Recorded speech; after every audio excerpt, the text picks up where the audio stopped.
This is Duke University.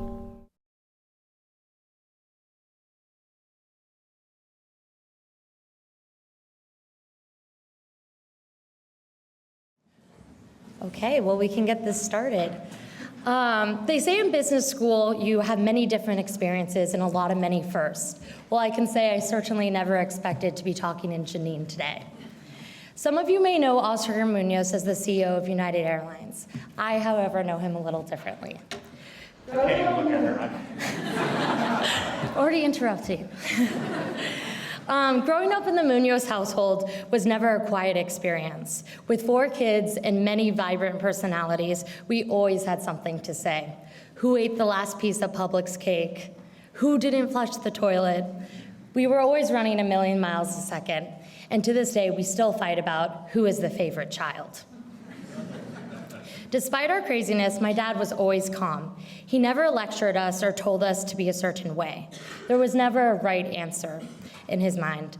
It was all about how you got somewhere, how you treated people, and what you did once you got where you needed to be. No matter his job or position, he always focused on people and developing strong relationships with everyone around him. It always stood out to me about how much time and energy he invested in his teams, treating everyone as family, seeing each person for their strengths and weaknesses, and understanding what motivates each person. I think a lot of it came from his upbringing. As part of a working-class immigrant family, he struggled growing up. As the oldest of 9 children, he had to fend for himself and take care of his family. But whenever I hear him talk about his childhood, it was of the good memories, of the people that didn't see his skin color or his neighborhood, but it was the people that pushed him to dream big and go after his dreams. One of the things I admire most about him is that he never had to sit down and tell us to do something. He showed us. Sure, sometimes it had to do with my teenage driving skills, but mainly he showed me that I could be or do anything I wanted to. He showed me that no matter my pedigree, my circumstance, if I was passionate, fully committed, and took care of the people around me, I could achieve great things. And he was there every step of the way. About a year ago, my family was in a very different place. Coming in and out of the hospital after my dad's heart attack, we had no idea what would come next. And when he got the call on his birthday that a new heart had come in, everything changed. My dad faced one of the most unsuspecting, and hardest challenges a person could in their life. Yet he was committed to coming out stronger and continuing to help turn around his company. He said he committed to his United family that he would make things better, and he was going to honor that no matter the circumstance. 1 year after his life was turned upside down, my dad is still doing all he can to take care of his family. He leads in many different ways, whether it's taking selfies at the airport, walking on the tarmac, or serving food in the cafeteria. He continues to share with me invaluable life lessons every day. It is my honor and my pleasure to introduce you guys today to my father, Oscar Munoz.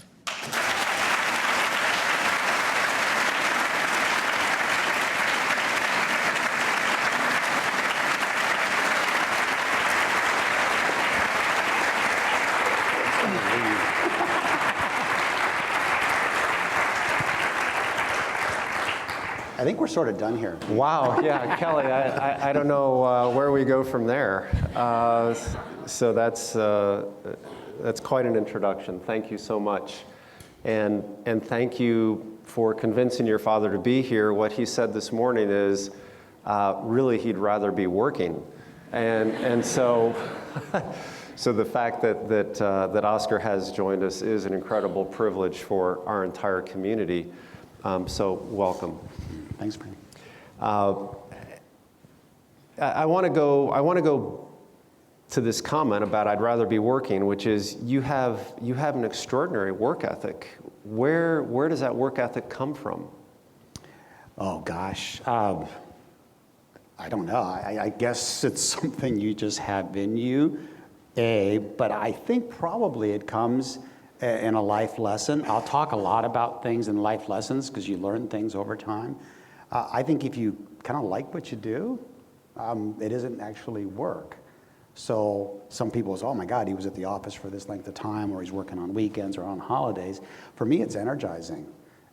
If I get tired and I go to an airport, the energy I just grab from our people is so immense that it just kind of reboots me.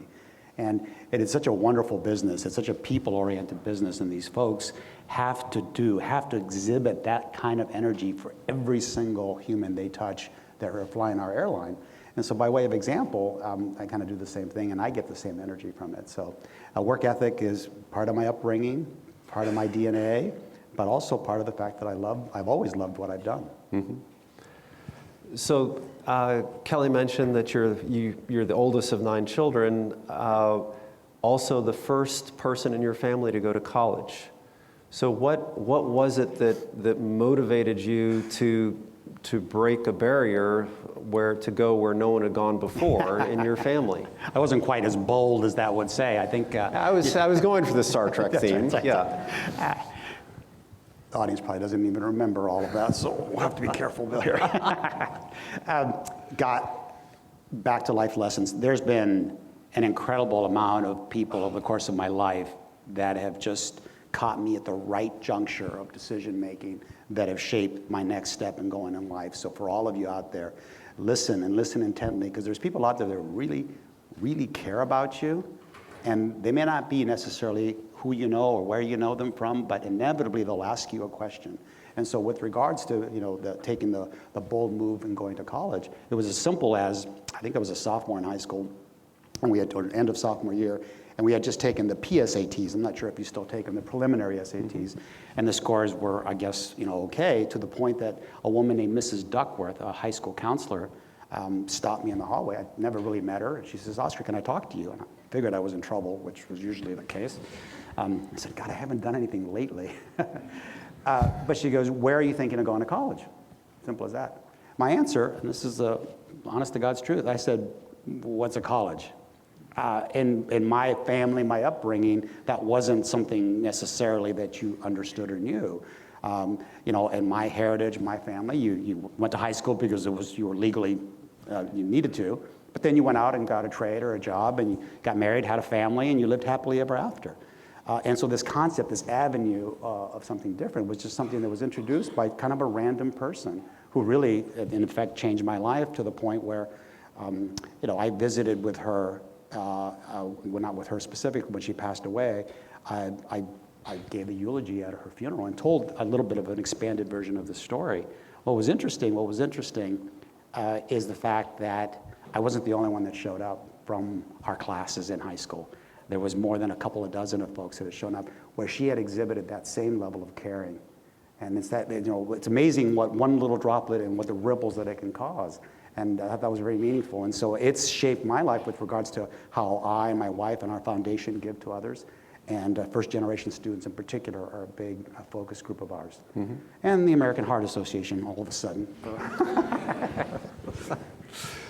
So I'm gonna fast forward quite a bit to you had these great roles with Pepsi and Coke and so on, and before you were at United, you were at CSX, and what people may not know, I believe that the board at CSX had actually tapped you to become CEO, and so it wasn't like you didn't have the opportunity to rise into the CEO role, but then United came, you were sitting on their board, so you knew a lot about, let's just say, the challenges at United. Why did you take the jump to United knowing that you were on track to be CEO at CSX? Boy, I tell you, there's a long story about how that whole process went down, and more importantly, it was the week. This decision-making was the week before my other daughter was getting married. And the pressure from my wife to write my father of the bride speech was here versus anything else, trust me. And she made sure of that. Never go gently into that good night. And at the time, as wonderfully comfortable as I was with my company and the succession plan associated, and the family, frankly, that I had built at the railroad at CSX, this opportunity presented itself in a relatively quick an inopportune way with some investigations. And to your point, I did understand and know a little bit of what I was getting into. But let me talk about this concept of knowledge of contribution and how I've chosen roles. And there was a group this morning that heard this already, so I apologize for the redundancy. But again, one of life's lessons that I've learned is that you have to know what you're good at. And most of us think we do, right? Because the good side is always. But more importantly, you have to also know what you're not necessarily good at. And when I have taken roles, and I've only had, frankly, five, I think I said 4 earlier, but I think it's 5 roles in my life. Well, every time I've made that switch has been with this sort of template of decision-making process, a matrix, if you will. And the first one is knowledge of contribution. What do you know about yourself? What do you do best? And wherever you're thinking of going, is that what they need? And I use the example or analog of if you're the best carpenter in the world and somebody offers you a plumbing job, if you take the plumbing job and you're a carpenter, you're probably not going to succeed as well as you would have if you had taken a carpentry job. Stupid example, I understand, but it's meant to let you know, as you develop, you clearly have the intellect, right? You wouldn't be here if you don't, and you all feel very, very good about that. But what is it that you're really good at, and what is it that you really aren't necessarily good at that you don't care to admit to folks? And so every role that I've taken has been, when I went to CSX, I was at AT&T and on my way to Amex to be their CFO. American Express Company CFO, and I took CSX Railroad CFO. Why in the world would you do that? And I was living in New York, by the way, so it was the move and everything. This knowledge of contribution came in the fact that when I went to go visit with MX, it was more of the same. Big scale, big name, adulation, the press is gonna talk about this, right? Boy, who wouldn't want that?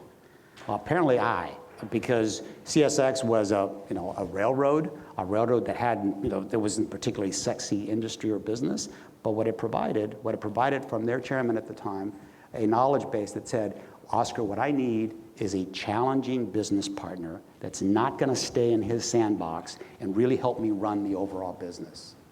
At Amex was, what do we have to sell you? It's the CFO at Amex, what else is there to know? I liked that other portion because I knew about myself that I don't stay in boxes. Nobody does really, but I don't. And it was a small unit, and I saw opportunity as well, not only for myself, but for the company. We took a $6.5 billion market cap company and took it to over 40 billion, right? That's success beyond all comparable, and that's all comparable benchmarks in that period. And so that knowledge of contribution came into play when the United role came in, because what I saw there is, wow, I know what's ailing this company, and it's 86,000 people that have been disenfranchised, disengaged, and I know about myself, one of the things that I do best is connect people and connect with people and provide them a sense of purpose and direction. Technically, in the railroad, I had done all that, and the next round was just sort of maintaining what I've already built. And I felt like, I think I have one more of these in me, one of these turnarounds.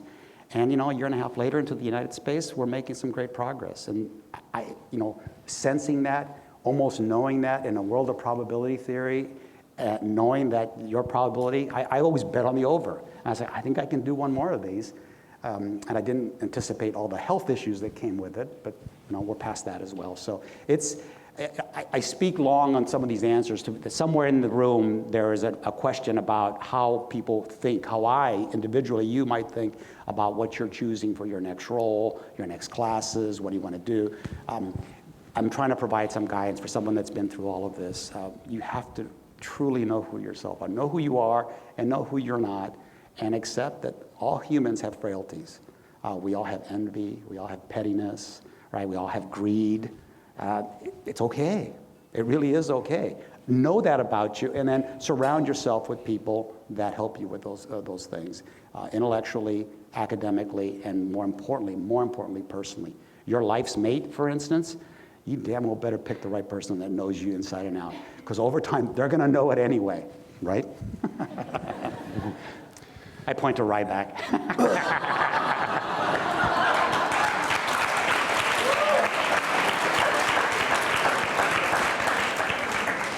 So you consistently stress this idea of knowing who you are and then authentically acting upon that knowledge. So how do you develop that self-knowledge?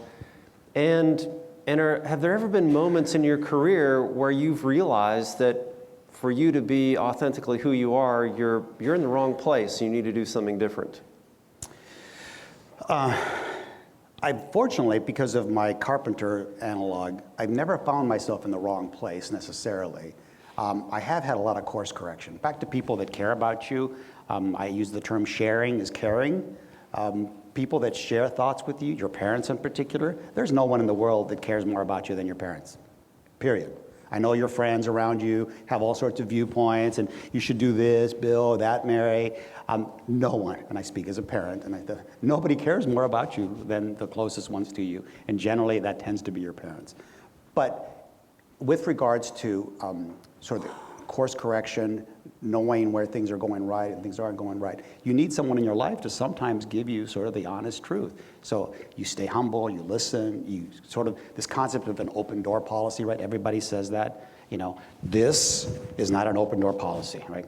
Well, Bill, tell me about what you want to talk about, right? That doesn't open. It's like, hey, Bill, you know, there's mannerisms that you can use, but most importantly, it's by example, and some people have to force their way into the door. So a real quick story. Back when I had switched jobs at a fairly young age, from this position to this position, from Coke to Pepsi, from Coke to Pepsi, from Coke to Pepsi, or Pepsi to Coke, I forget, I don't know.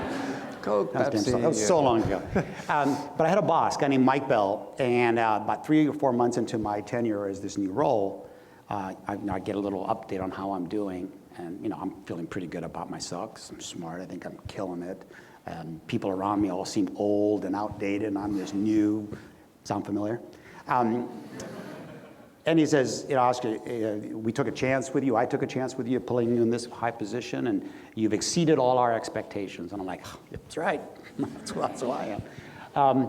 And then we finished up, you know, the documentation that's required by the HR bureaucracy, policy. And then he says, hey, now that we're done, do you mind if I offer you some personal advice? And it's like, oh, so he's gonna ask me how I would help him manage this difficult workforce that he oversees. No, that's not what he wanted to talk about. What he said is like, you're really good at what you're doing at your young age, Oscar. He goes, but as a friend, he goes, you're not yet good as you think you are. Not yet good as you think you are, which in a wonderfully worded way, it's like, you're a little full of yourself, big guy. Get over it. And yet, you know, the yet part was, and you'll soon and can and will develop even quicker. And I tell you, it felt like a virtual spear coming across the room, impaling me. And because I couldn't help myself for the next couple of days. I just couldn't walk. I was angry. I was denial under that whole grief period. But at the end of the day, he was exactly right. I was looking at the environment as that I was the all-seer, all-knower. I was looking visually and optically at a more tenured workforce at Coke than I had at Pepsi, and assuming that, these just are old people that don't know anything. Well, I learned to really appreciate the value of experience and knowledge that comes along with intellect and human connection. More importantly, I learned the fact that it's important to get feedback, and you can only get feedback if somebody cares about you.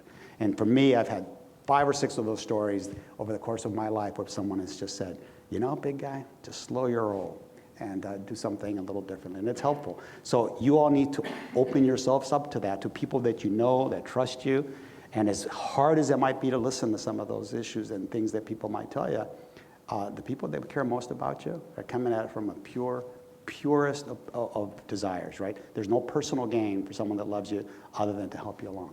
Sharing is caring. One of the challenges that a CEO has is that he or she gets in a bubble and people are less sharing, shall we say. How do you make sure that people continue to give you the feedback that you need to hear? Yeah, that's a hard-earned level of trust that you only earn by, there's many vehicles. My personal vehicle is personal connection. I walk airports, I walk into meetings all the time. I just pop in to whoever's meeting for any particular purpose. I don't even know what it is. I've walked into some rooms that I probably shouldn't have. But you know what? Those are the risks you take. There was somebody that was embezzling, and they were having their exit interview, and there was a police investigator in the room, and I'm like, hey, how's it going? And, you know, it doesn't take a rocket scientist to figure out that, oh man, I think I walked into the wrong place. But you stay connected with folks, and you exhibit that enough to the point that people know not only that to expect you to be in different places, but that you listen. And I tell you, listening, the depth of that meaning of that word is beyond all our understanding. Because truly listening doesn't mean having the rhetoric right. You know, you've all read this. I've learned over time, when I stop and say hi to an employee, and there's many of them at our airport in particular, when I stop, I engage. I personally engage. I sit and listen, knowing full well that despite I have a flight, I have a meeting, I have many important things to do, because for God's sakes, I'm the CEO. What that person feels like after they left, hopefully, is that he stopped, he talked to me, I was able to express my viewpoints, he listened, right? That human connection you just can't make up. It's exhausting. And it's risky because you never know what you're going to get into. A very simple story. Stopped in a briefing room on the way from O'Hare here yesterday. And a few extra minutes, I stop in.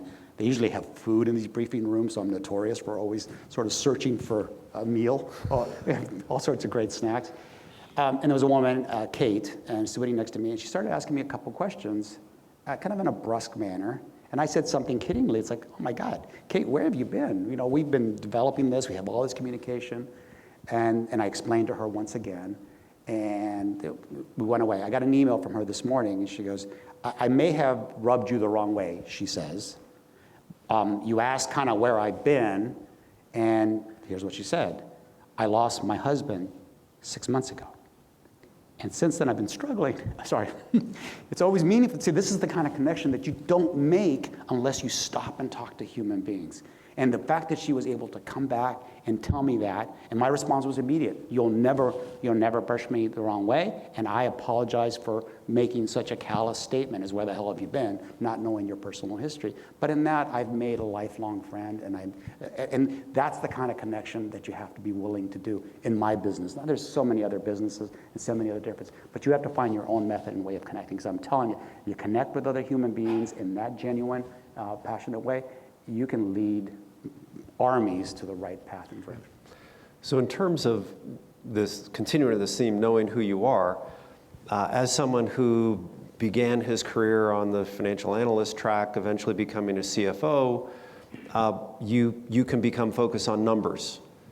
And yet, from what I hear you saying now, you're focused on people. So how did you discover that you can do both, that you can have the I guess the one word that's been used to describe you in your CFO role was steeliness, to make the hard decisions, the numbers decisions that do have people implications and yet have the personal connection. How do you resolve those things? You know, again, back to sort of the human endeavor, human dynamics are such that you can build trust, the concept of trust. You say, you want me to trust you, Oscar, but yet you're not funding this or you're cutting people there. How can we build that? Well, what we do in the conversation that we have around things like that is that trust doesn't mean I'm going to do everything you want me to do. In fact, trust means that when I do stuff that you don't like, you're still going to trust me. That's the objective. And I laid that out to our United team in particular, and I had done it at previous companies with regards to we're always going to have to make tough business decisions. What I promise you, and where trust will be built, is that I'll let you know ahead of time, and more importantly, it's another great lesson for everyone, always tell people why you're doing it. Because otherwise, they'll make stuff up anyway, right? So I have to outsource. I have to outsource to India in a back office shop, and two women in their 60s come to you and say, you know, you're killing us, right? You know, where am I going to go work after this time? After 20, 30 years here, I have nowhere to go at my age. And you know, we've explained why. And there's no great answer It's not an economic aspect. It's the value that you provide in a group that does this for many people, and the synergies, efficiency, blah, blah, blah, all that. It doesn't, if you're the one being affected, it doesn't do that. But you sit there, you take the time. I mean, they didn't walk away happy. I didn't walk away happy, but at least walked away with a level of dignity maybe, and the fact that somebody took the time to spend time with them. People try to shield me back to the bubble. It's like, no, you don't want to go there. You don't want to ask that question. You don't want to talk to that reporter. You don't want to talk to that. It's like, no, bring it. I get in trouble all the time for saying things in the press that maybe people don't like. I don't do it on purpose. It's not for maybe self-protection. I'm not sure what it is. I'll come back to that. Gee, it's been a long time since usually that's the first question. So when you stepped into the CEO role, you stepped into a company that was highly divided, and divided in at least two very public ways. One was that even though there had been a merger between Continental and United that was years old, it didn't seem like that had been resolved. And then you had a terrible relationship with the union. So how have you advanced forward in starting to build a common culture and a common sense of purpose within that highly divisive environment? Well, it's a lot of what we talked about with regards today as far as the personal outreach and the listening. But it actually started back to the week before I took the job. As I was writing my Father of the Bride speech, I was also rewriting my letter to employees that would introduce me, because it was a very small group of people that actually knew about the possible transition. And somebody at a PR firm had written sort of, hey, the old administration's out, and here's the new person, and they just gave you your bio, and that was it. It's like, wow, that doesn't seem like the right way to announce what is a traumatic change for a huge organization that's so people-centric. So I laid out a very personal note talking about all these different things, about how I value you as professionals, how even though I have had a CFO, to your previous question, it's not all about money. It's about brand, it's about pride, it's about treating others with respect and dignity, treating our customers well, those little things. So it gave them a personal flavor for who I was. And as importantly, and this is all relates to you as well, almost all of them, especially in the union front, went back to their heads of unions who had connections with, guess what? The heads of the unions at the railroad, heads of the unions in the telecom space, and the heads of the union back even in the soft drink days.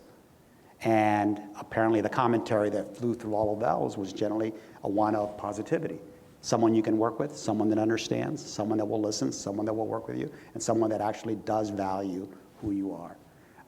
And it's that kind of history that helps you, and then you just exhibit those same skills. There's already an expectation, right? If it's negative, it's like, oh, I hear he's, then that's what they expect. So how you live your life, man, it comes around, there's no question. Yeah. So were the issues with the United Continental integration, were those more union related, or were they a different set of problems that you had to deal with? Because there's no history on that. There was a combination of things. First of all, two massive organizations, two cultures, two systems, all of that. Anybody that's in consulting has done systems integrations, or company integrations, I'm sure has learned it's not an easy thing to do. There's just so many different things. Just 1,000 different decisions that have to be made. And I have to credit the previous administration, as much as they struggled, they made a lot of really, really tough decisions that had I had to make them, honestly, and that difficult, would have created possibly more distrust than I may even have been able to solve. So it was good to come in when I came, but I fully recognize the value that others have created. But it was a combination of probably, in my mind, too much of one mindset, not listening to the others. So Continental, which was the smaller group, but was the more renowned management team of sorts, came into play, and it was from a picking of key leaders, tended to pick more of the former Continental sides. So the Continental way of thinking, because it was so successful versus United, is the one that sort of began to run things. What you do in an integration of that size is you have to have people, true diversity of thought. Because you can get groupthink. It's like, hey, we used to do this at Continental, it'll work here. No, completely different platform. For instance, Continental had Houston and Newark as their two major hubs, and that was the size of Continental.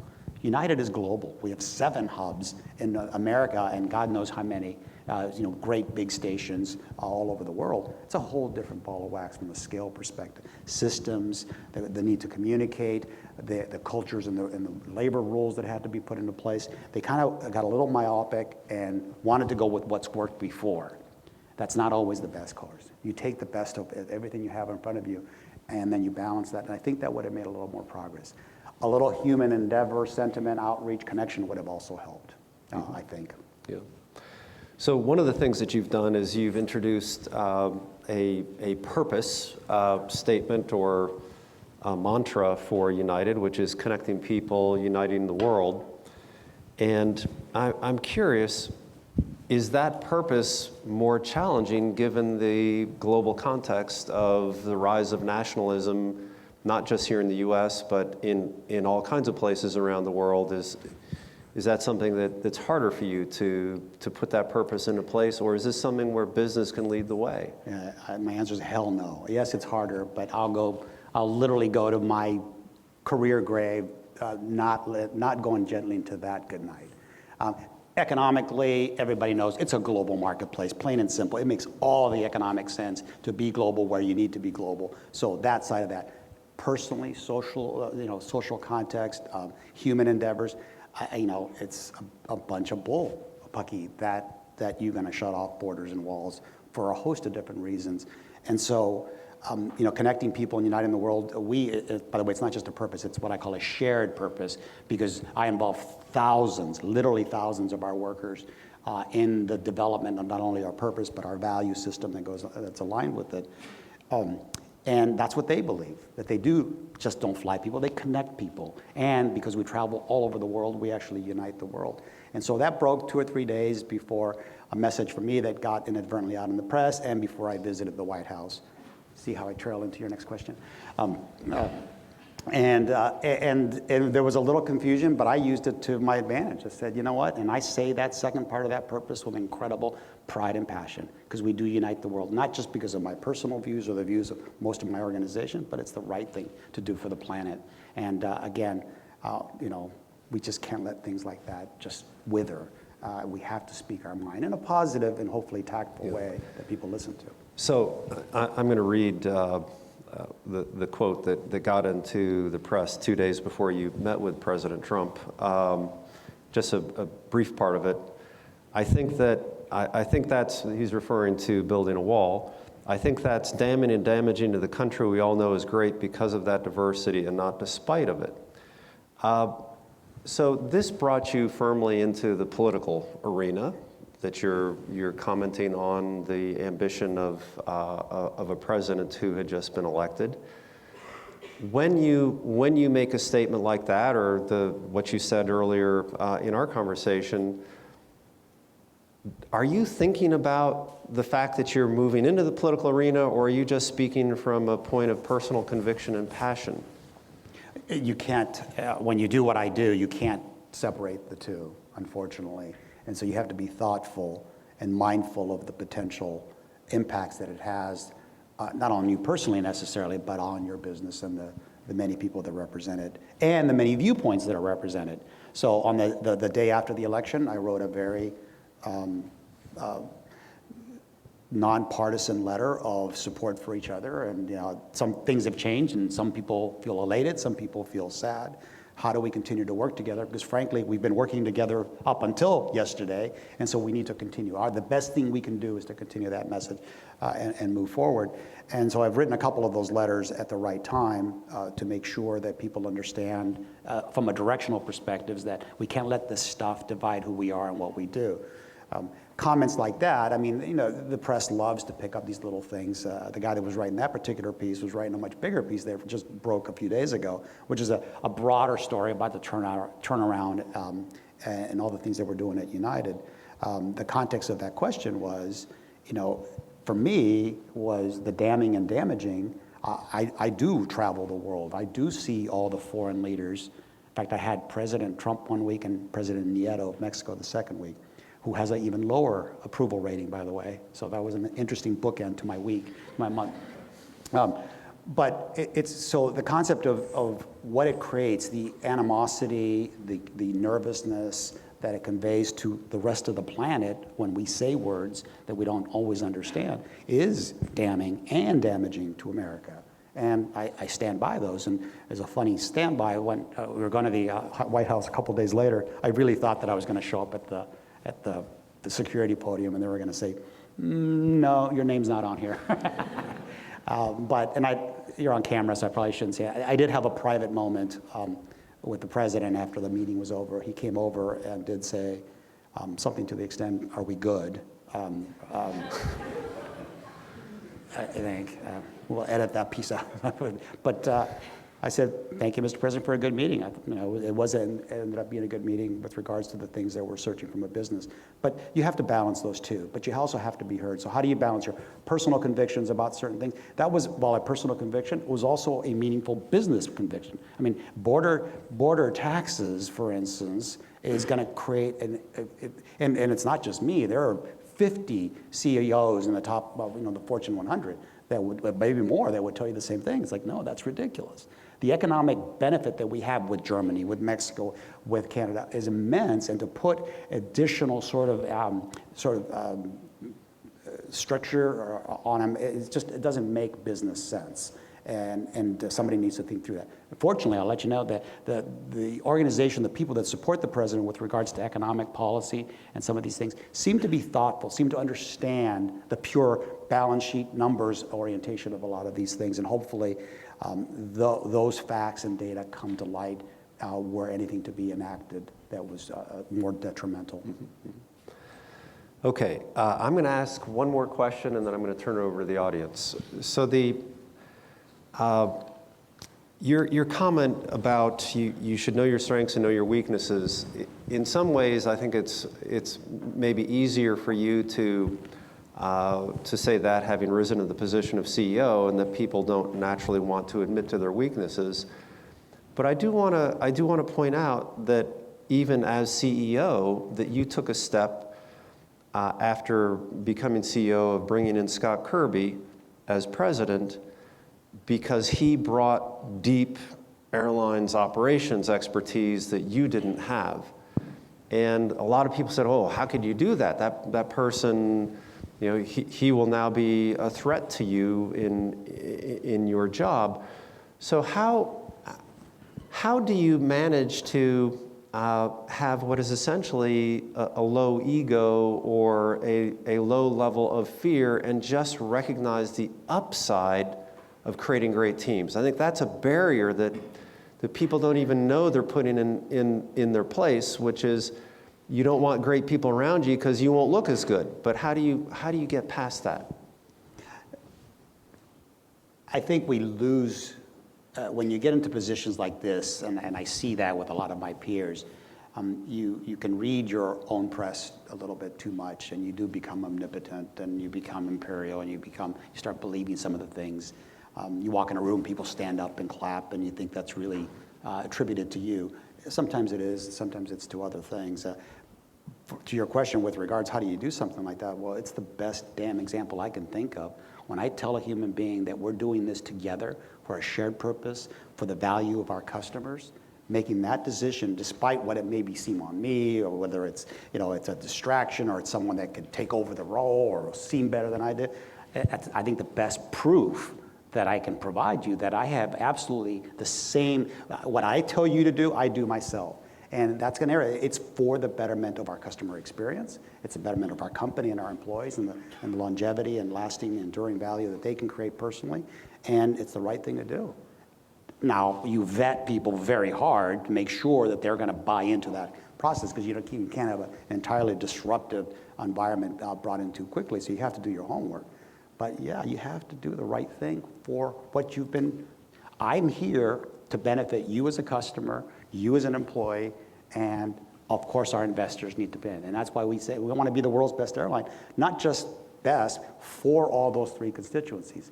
Anybody can be for the investors, anybody can be for just the customers and go bankrupt. Anybody can just be for employees or the customer, because it's very expensive. But to balance all those things, and I don't know how best to do that unless I get an expert. And as I said, I think publicly on a TV show, it's like, if LeBron James shows up at your court and wants to play with you, you let LeBron play.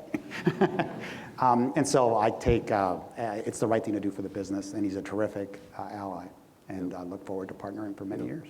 So I am going to confer upon you honorary membership in Team Fuqua.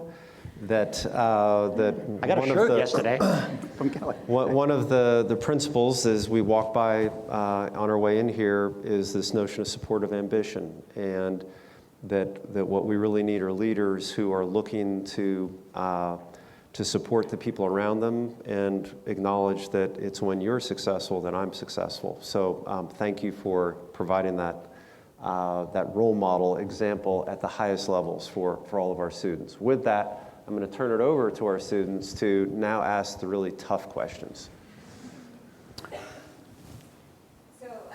Can I pick or do you pick? You can pick. Yeah, that's fine. See, it's the imperial part of me. So no, I'm going to control this. We have a microphone for you.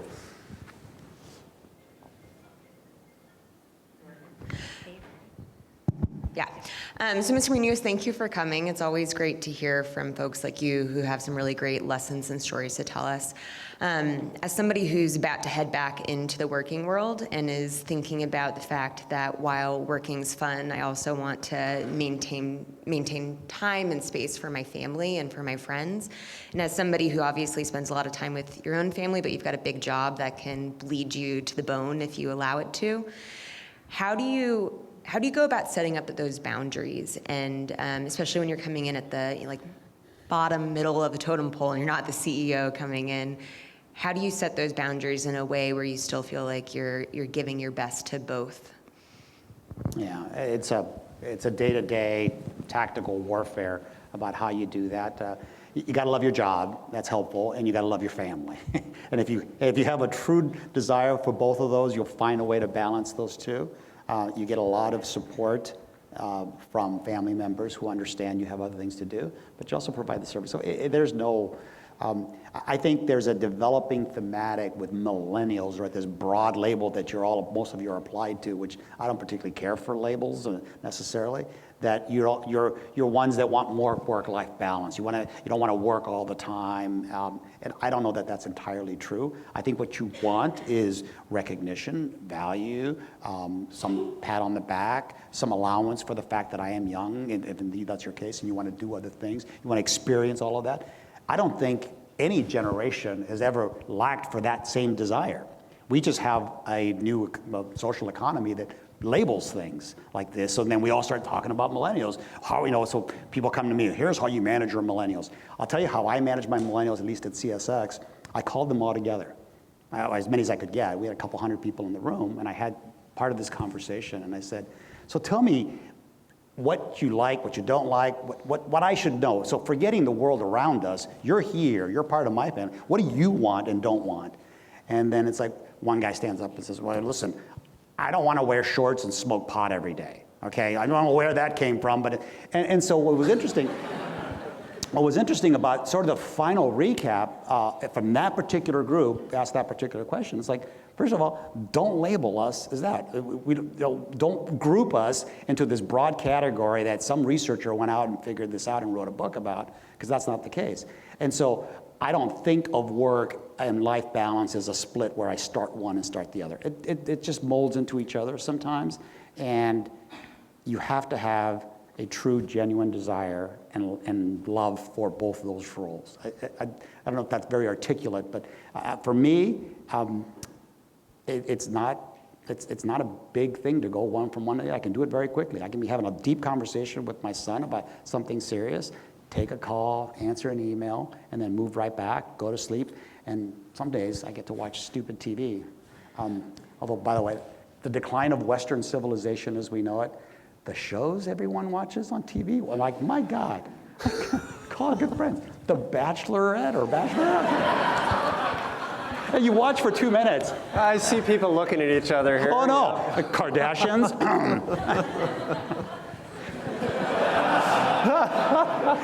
She visits me in Chicago, and then when she leaves on my DVR, it's like 6 episodes of Keeping Up. Sorry, sweetie. I don't know if that answered your question, but listen, work-life balance is something that when you're successful at life, both business and personal, it's wonderful when you can just meld the both and they don't really seem different. There are times when you're overly stressed about work because there's something big coming up, or there's something big in your family that you have to work through. You just have to make the time. And there's different ways of doing that. I won't go into tactics because they're all personal. Yes, sir. Speaking of millennials, Whoever they might be. we have this innate desire to work for companies that care about the world. That said, domestic airlines are one of the U.S. industries that enjoy not having to pay for the negative externalities generated by their business. How do you approach the question of climate change as an airline, and what do you think is your United's role in helping advance that conversation? Well, I think first and foremost, we don't deny it, that there is a potentially damaging to the planet concept of global warming. There's lots of scientists that supports both sides and all that. I don't get into that debate. It's like, listen, it's clearly an issue. It's clearly an issue with a lot of people, and it's something that we, just as being, you know, we have a responsibility and a duty to care about things like that. And not just the airline space, by the way, I did it at the railroad as well, because they're both very fossil fuel consumptive sort of industries. Not only because you burn a lot of fuel in the railroad, you also move coal, for instance. And coal was the biggest revenue and margin generator in the railroad space. So in the rail world, what I enacted is a branding campaign that says when you transport things through a railroad, we use the tagline, you can move a ton of freight 500 miles on 1 gallon of gas, right? And that caught up with everyone. It's like, what?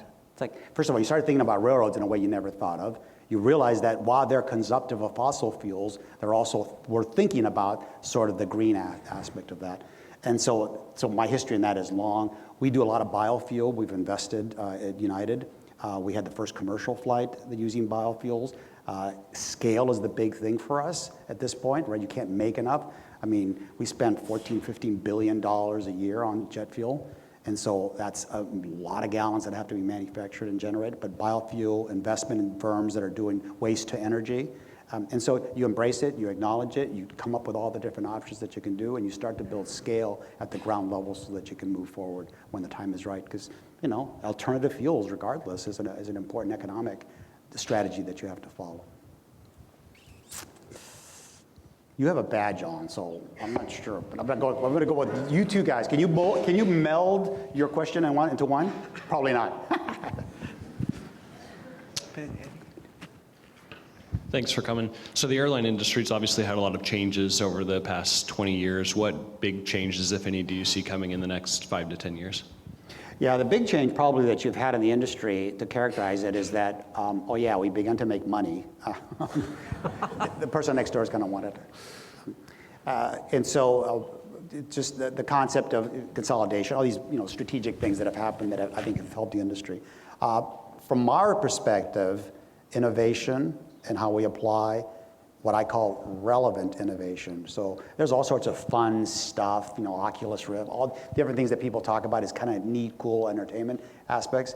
I want stuff that's relevant. I want air traffic control systems that are modern in this country to keep us safe. I want even more less jet fuel consumptive quality of aircraft, 20-30% reduction in fossil fuel burn. I want to open up the world by having an airplane that can take off and land safely at a steeper rate that opens up a lot of smaller airports in a lot of places that a lot of us want to get to all over the world, back to uniting the world. And so I think from us, you're going to see a continued emphasis on what I call relevant technology while making your personal experience great. If you haven't flown our Polaris environment, sorry, I needed one branding message.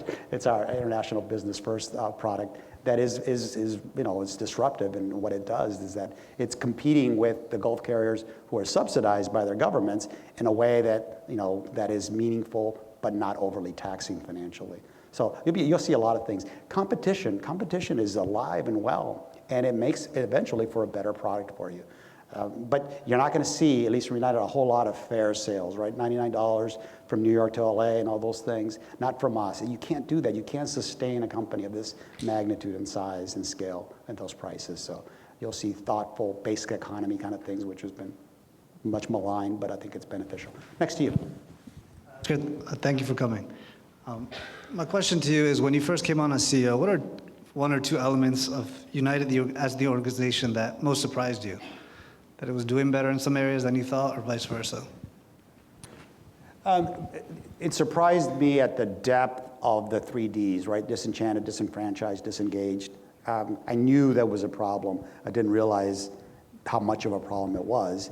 And what also surprised me is that my opening letter, while hinting at fixing that or being that a focus, had a lot more positive impact than I might thought. So I kind of looked into it. My instincts took over. I wrote a letter. I got in. It's worse than I think. And the letter and those two combined, along with my outreach, really made a big difference. The other things, I don't know how many, the pundits, the investors, board members, everybody, this will never work. He doesn't have the experience, doesn't have the knowledge, doesn't have this. Then I got sick, then I was just going to die, I think, is what most people said. And so it's nice to have one of those mic drop moments, kind of a year later. Oh, how do you guys do it here at your games? You raise your hand and you go, whoosh. I love that, That was great. One of my favorite parts last night at the game. Other than my seats. Well, that was good. All right, about 5 people raised their hand, but I'm going to go to the back of the bus. By the way, in grad school, I had an econ professor that called everybody that sat in the back, he called it the marijuana section. Yeah, thank you for the talk today. So that's how you take a hard question and you soften it because. Yeah, I'm actually an undergraduate, by the way. So I work in aerospace engineering field, and as you mentioned, there are a lot of relevant technology changes that's happening, especially when we don't need to control the flight, and also air traffic control where it is all automated. So this will create, I think, a lot of problems in maybe employment or other issues. How do you think United Airlines will respond to all these automations that's happening around us?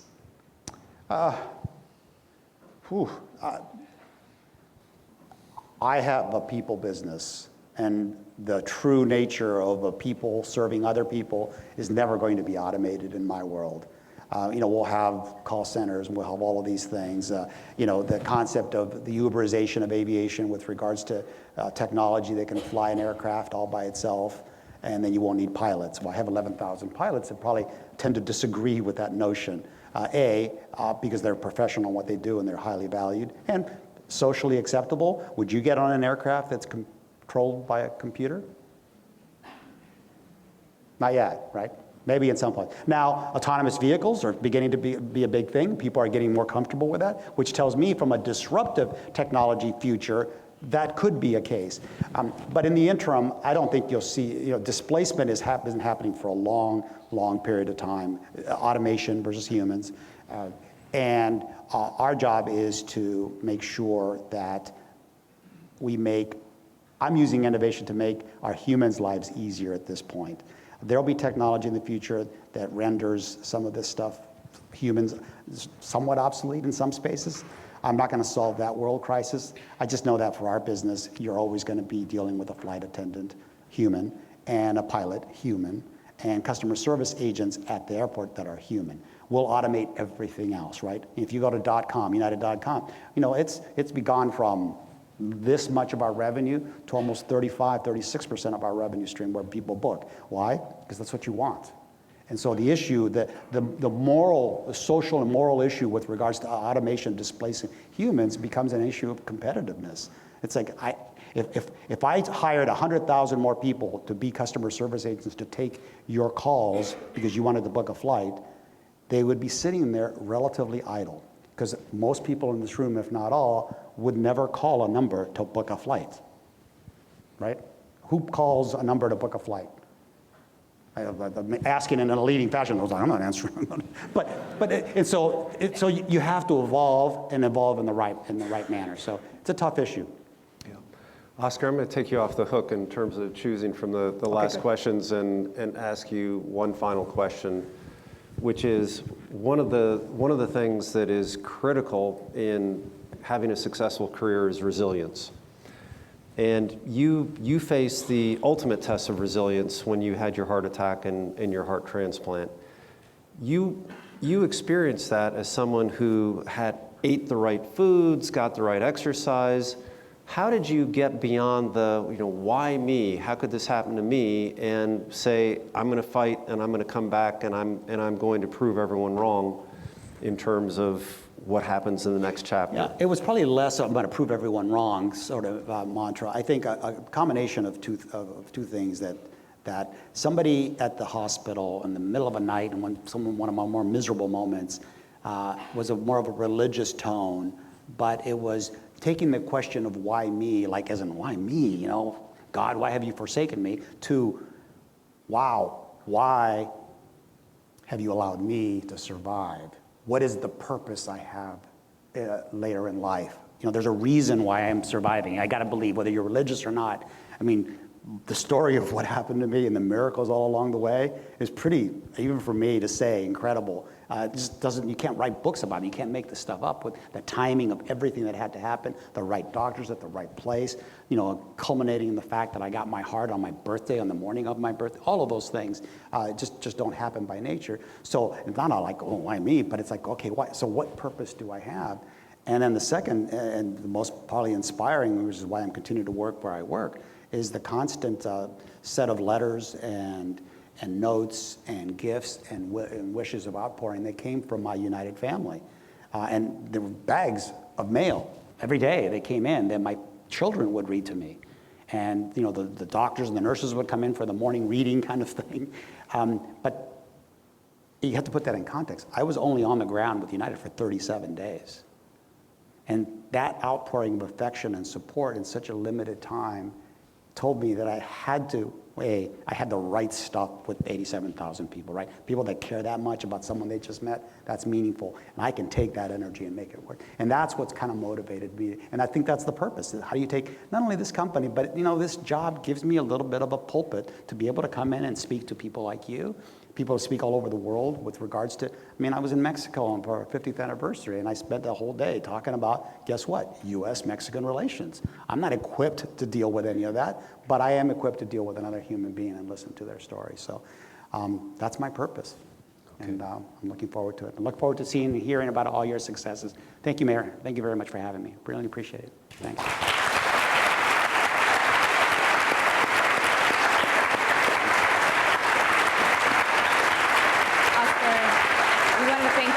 So much for taking the time to come and speak with us and share your wisdom with the Fuqua family.